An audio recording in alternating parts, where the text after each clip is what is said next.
Welcome to Perspectives in Mobile, the news podcast from the Mobile Ecosystem Forum. Join us discussing the world of telecommunications, technology, and mobile innovations. From London, Dario Betti, MEF CEO.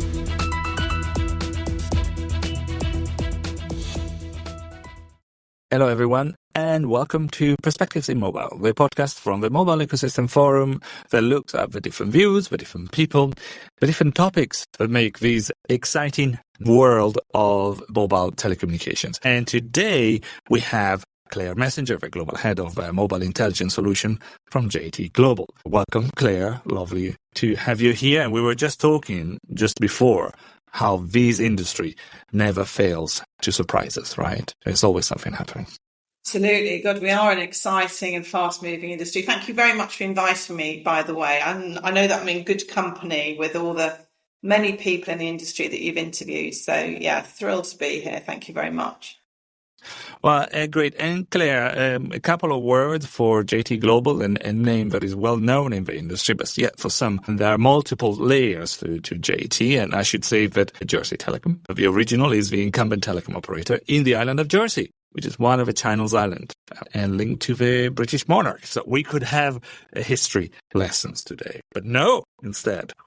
No, we're looking at not the last 136 years of JT, but we're looking at the future of mobile intelligence. Back to our title, Perspectives. So, Clare, what's your perspective?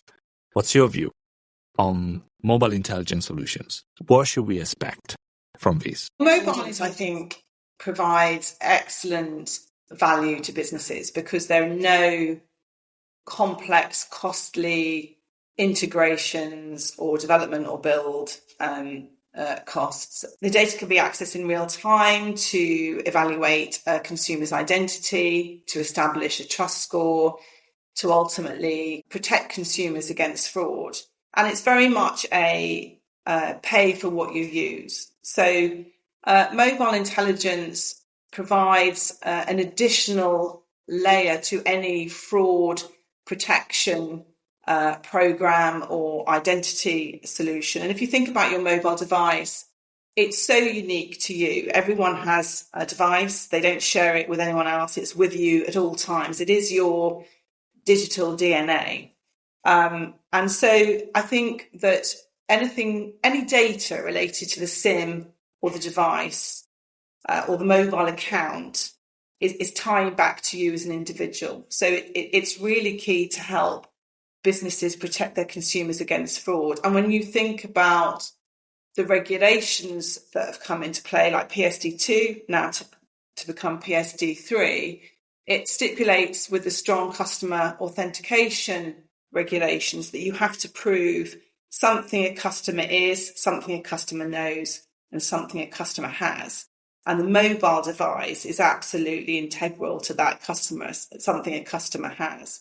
So it's playing a really important part in the fraud and identity. It's interesting, and we need to get used to the PSD3 as well now, so the industry never changes. And talking about changes, talking about new things, it's out of the press. We're recording this at the beginning of September 2024, but I can talk about Scam Signal, the solution that helps to tackle the problems of authorized push payment fraud. This is something that JT Global has launched as part of a wider launch. I should say it's an industry-wide launch. Can you tell us how we can defend those payments and what does Scam Signal do? Yeah, I mean, first of all, I think this is a really great example of big, complex organisations coming together with industry bodies and enterprises to solve a very real and huge problem. I mean, authorized push payment fraud is the single biggest fraud threat for banks. It's a global problem. It isn't just impacting the elderly and the vulnerable. Financially savvy people from all walks of life are falling for this type of fraud. The criminals are getting more and more sophisticated, trying to coerce individuals into moving money. So it's a really big problem. We came together as an industry to look at how we could look at identifying this type of fraud in real time and preventing it from happening. And the scam signal service brings in a range of mobile signals, which helps to establish that something maybe isn't as clear cut as it seems. So with APP fraud, it's when someone is being coerced into making a transaction or moving money. It could be an investment scam, or they're being told that their account is at risk and they think they're talking to someone from their bank. And the scam signal service helps the banks in establishing that maybe they need to put a stop on this payment, because from the bank's perspective, they can see the real consumer making the transaction, but they know that something doesn't seem right. It's not in line with previous behaviour. So yeah, it's a number of different mobile signals which we can feed to the banks in real time, so they can helping them evaluate transactions. Unfortunately, we don't talk about the details of those signals because we don't really want to alert the fraudsters to the fact that we're onto them. But we are finding, we originally trialled with one bank. We're now live with 4 banks in the UK. And it has shown to reduce scams in progress by 41%. And overall fraud losses are reduced by 44%.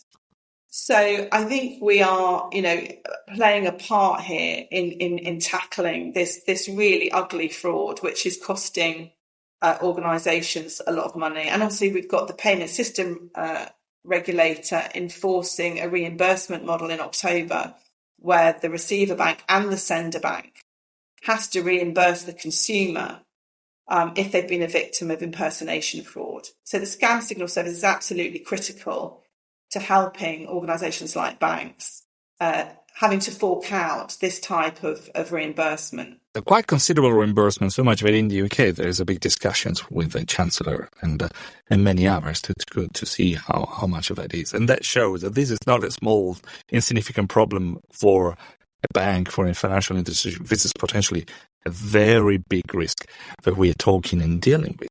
You did mention the UK, so that's where it's live. But is it a service ramping up globally? Is it already available in other countries? It's not available in other countries at the moment, and we're already working with operators in other countries, providing them with feedback on the results of the service in the UK. I mean, the PSD3 regulations that are coming into force is also talking about reimbursement due to impersonation fraud. So banks are going to have to stump up the money now. They can't avoid this. So we're working with mobile network operators at the moment to release this type of information. It's not a simple task. It can be quite complex on the part of the mobile operator. But once it's live, it's very easy for the banks to integrate with. So it is definitely going to be rolled out globally. My only frustration is that we can't, that we're not moving quickly enough, because this fraud is happening right now, and we need to be tackling it head on. Okay, so an exciting development, and we'll be glued more about those really interesting results that you're claiming from the UK as well. In your job titles, you talk about mobile solutions, so I immediately think that scam signal is probably the first, but not the only one that we should be talking about right now. So what other applications do we have today for mobile data in fraud or in other fields? What else can we do with mobile data? I think with mobile data, actually, we're only scratching the surface, really. I think there's a wealth of data that we could be exposing in different shapes or forms. I mean, we have some interesting products available at the moment, which is being used across multiple countries by organisations like the bank. So we have a live SIM swap check, which is able to determine if a SIM has changed, and if it has, at what time. A recent SIM change could indicate that the account has been compromised in some way. So the fraudster has maybe enough information about you as an individual to convince the mobile network operator to move the number to a new SIM. And then once they've done that, they can take control of your accounts. Any SMS one-time passwords that's sent to the consumer as part of an identity check is going to the fraudster. So the SIM swap check helps to prevent against that type of account takeover fraud, which is working really well. We also have some interesting KYC data, which is really important in establishing if a customer is who they say they are, but also building an effective trust score around the individual. I mean, that's primarily what's happening in the fraud space. We've also got a silent authentication solution, which is an in-app solution, which is effectively binding the mobile number of the account holder with the mobile number of the device and the SIM. So it's a silent check running behind the scenes that JT provides, connected to a number of different operators. And it means that businesses like retailers don't have to send an SMS one-time password to consumers.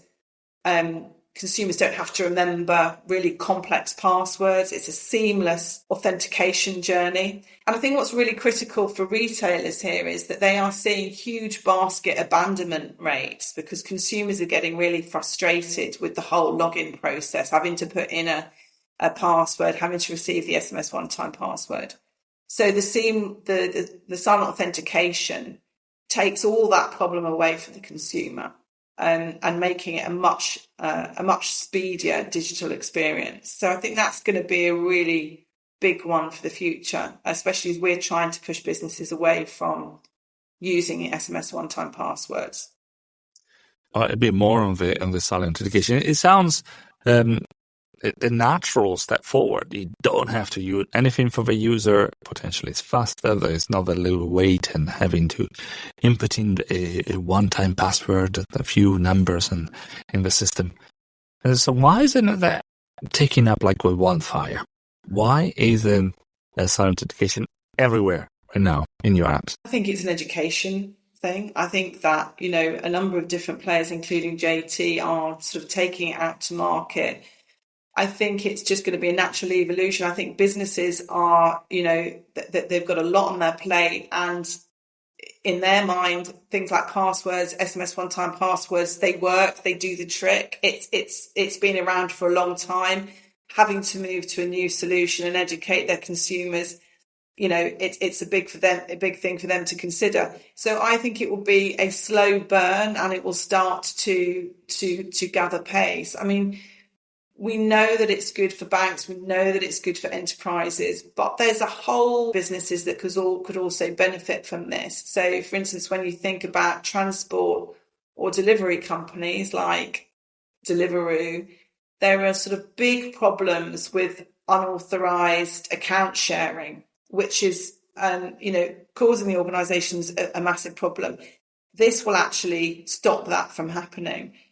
So I think businesses just need to take note of the problems that they are having to face and look at these new types of solutions that are being provided. But certainly we have got some interesting user cases live now, which makes me confident that it's definitely going to start to scale. We will be looking at this from a point of view. Good news is that more operators are making the APIs available. Standardization is happening in the background, and I think a lot of positive signs. But education is very important, as you say.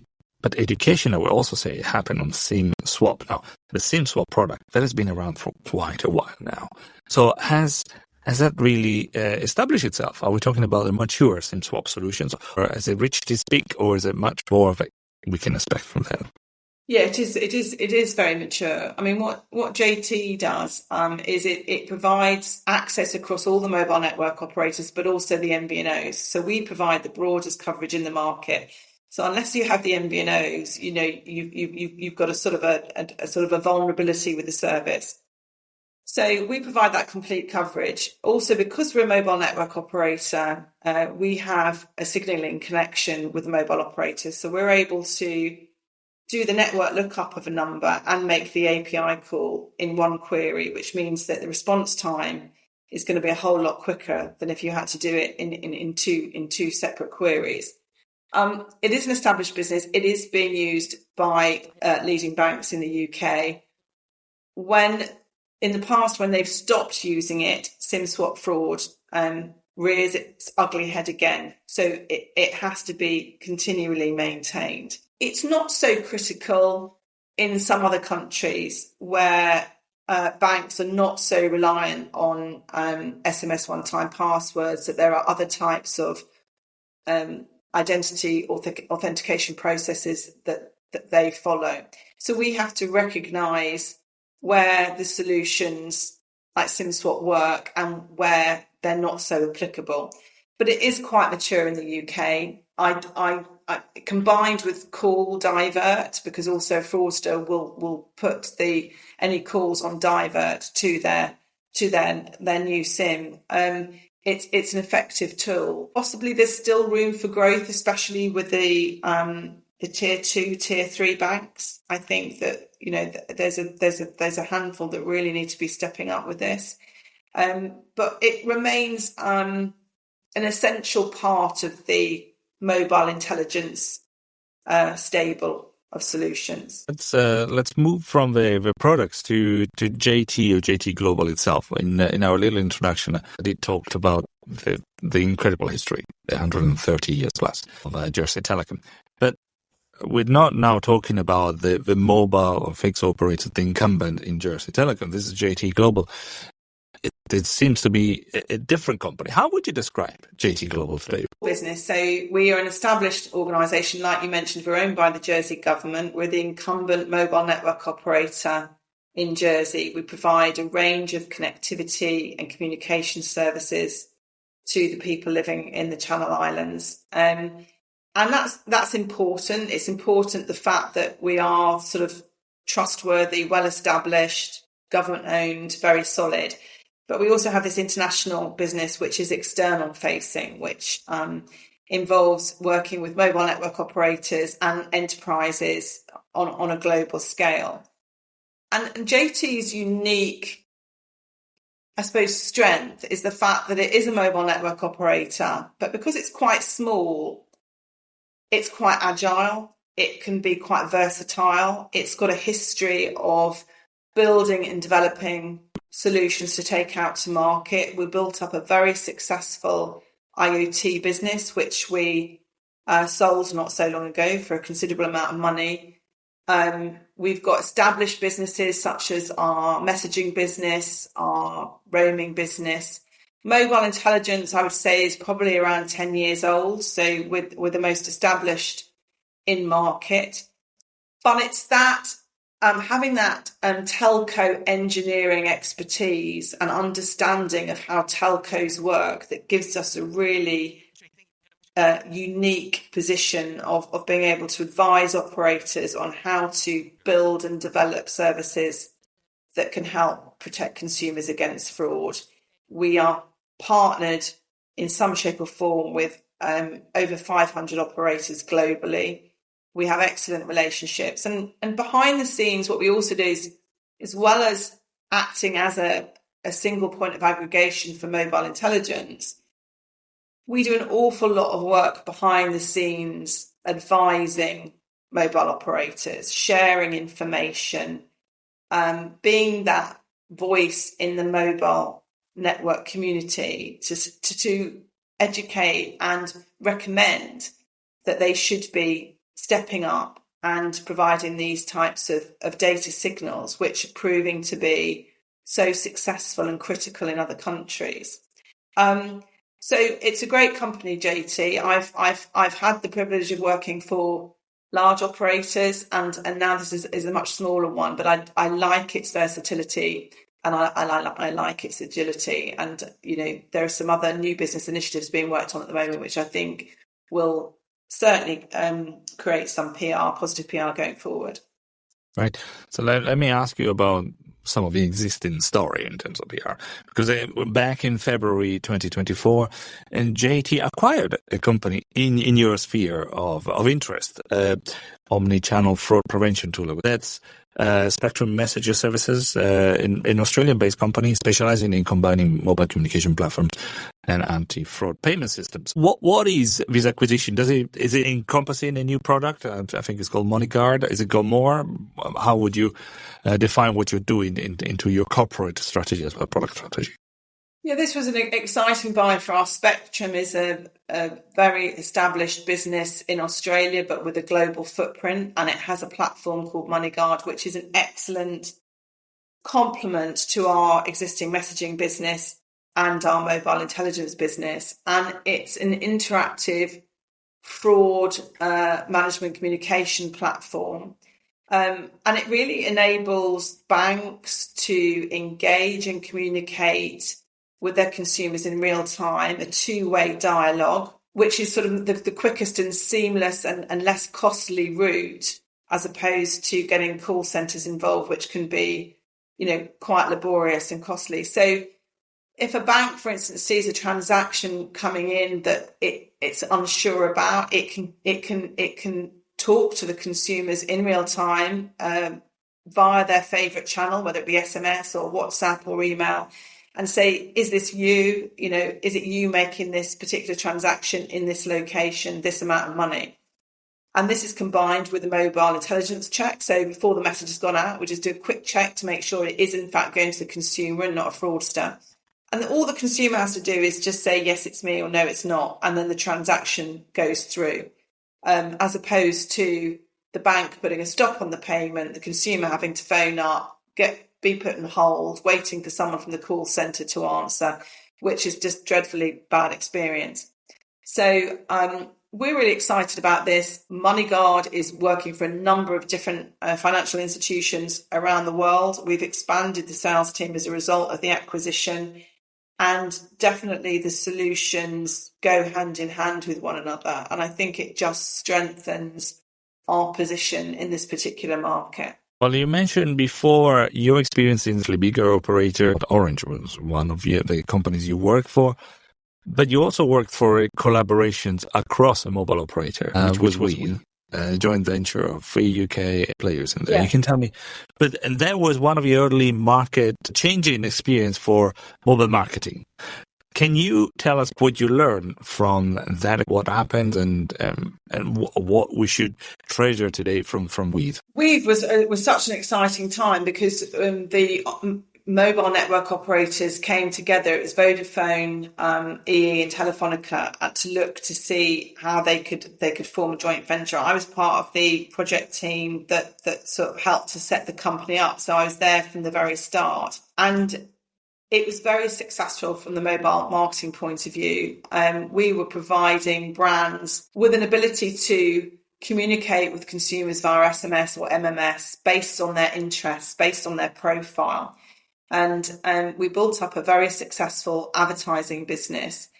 Unfortunately, the payment side of it was a lot more complicated, and trying to get the operators as competitors to align on the strategy was quite difficult. But on the advertising side, it was very successful. We'd also started looking at actually creating a unique mobile identifier, which is absolutely critical now. And I believe that there's another joint venture, similar one between the operators, that is looking to do this, which is consent-based targeted advertising.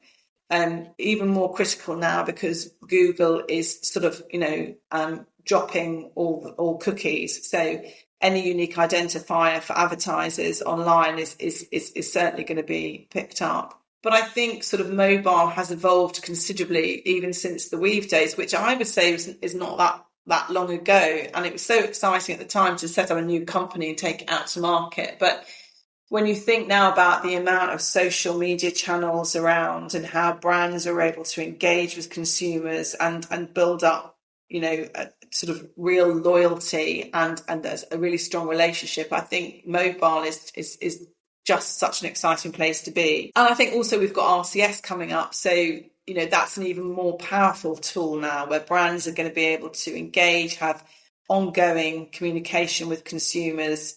And I think that will be the really interesting one going forward for brands, RCS. Oh, very interesting, and something close to our heart here for the mobile ecosystem forum community. I just look at the time, and it's almost the end. So I think I might have to compress all things that I wanted to ask in one question. Well, let me try. And part of it is based on your perspective, which is, obviously JT Global, but I would say Orange, AOL. So you lived growth of the mobile and the digital world.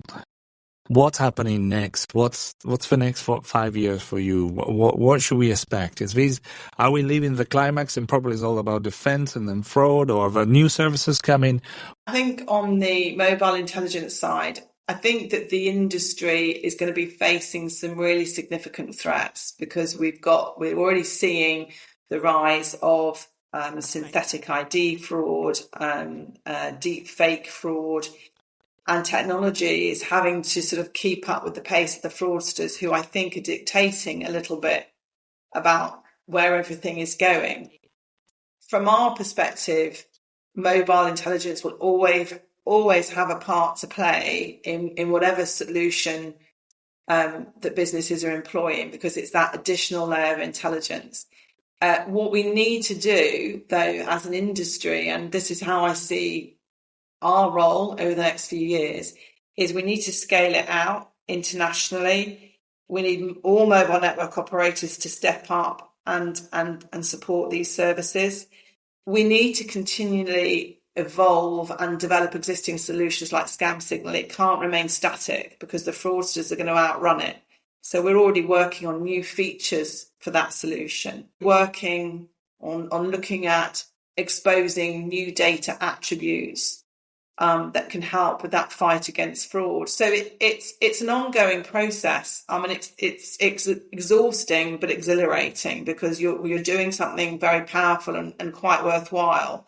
And I feel very honoured to be within this industry and playing a very small part, but essential part in protecting consumers against fraud. I feel very passionate about it. So I'm very excited about it, but I think it's going to require a lot of collaboration between regulation, enterprise, businesses across multiple sectors and across multiple countries, and that's what I want to encourage more is sort of more dialogue. More dialogue, isn't that music for the years of Mobile Ecosystem Forum? We would like to be part of a dialogue, at least as a platform. We started today hearing from Clare Messenger, the Global Head of Mobile Intelligence Solution at JT Global.